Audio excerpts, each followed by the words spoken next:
So you're not sure if you want to charge a customer for mileage on bookings that may seem too far? And when you do decide to charge, you're not sure on how much. Well, stay tuned as I will share with you what are the factors to consider when charging mileage to your customers.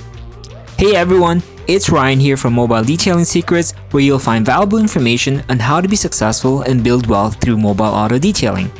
If you're new to my channel, make sure to subscribe and click the bell and get regular updates that will help you through your journey. So, let's jump into it.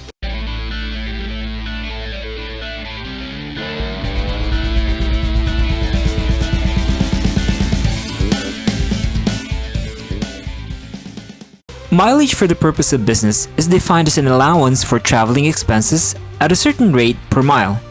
In mobile auto detailing, it's quite common to have customers that either live too far or will take a long time to get to. This is when it makes good business sense to charge for mileage. But how much should you charge, and when is charging for mileage the right thing to do? There's two factors that affects this. First is distance, and the second is time. When you're just starting out, you need to identify a territory or geographical area for your services. For the most part, almost all of us focus on marketing our services to the community that we live or operate our business in. This makes sense as you can minimize the cost for gas and the wear and tear of your vehicle. So, any bookings that goes beyond this geographical area should have an additional cost for mileage. This is more relevant especially now that gas prices are extremely high. You need to define a territory that will only take you a certain amount of time and distance that you're comfortable with. Go ahead and just grab a map and circle a territory you want to do business in. The city that I live in, for example, anyone can pretty much reach any destination roughly within 30 minutes. So, I set 30 minutes as a benchmark, and I will have to charge for any bookings that will take me a longer time to travel. But if you live in a much bigger city like Toronto, for example, you will need to consider the volume of traffic and not only the distance. So, how much should you charge? First, you need to identify if you will be charging for time or distance.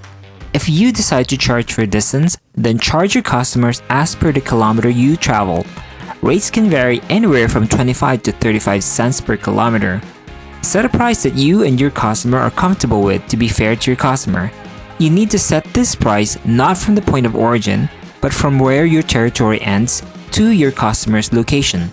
So, if you figure that it will take an additional 20 kilometers from where your territory ends, then you can multiply 20 kilometers with 35 cents if you decide to charge this much per kilometer.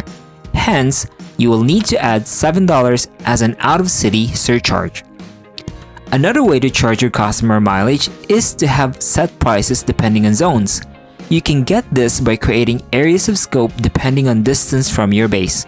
You can set a price of $10, for example, for any location just beyond your territory. Then you can add another $10 if the distance goes beyond 20 kilometers or 20 minutes or whatever you feel is fair. In my case, I actually use a combination of both. I tend to add $25 for any bookings that would take me further and longer from my area. I've never really had any issues with this with my customers, as the convenience of having my service far outweighs the mileage that I charge. Just remember to share this charge to the customer before rendering the service so that there's no surprises. So, there you have it.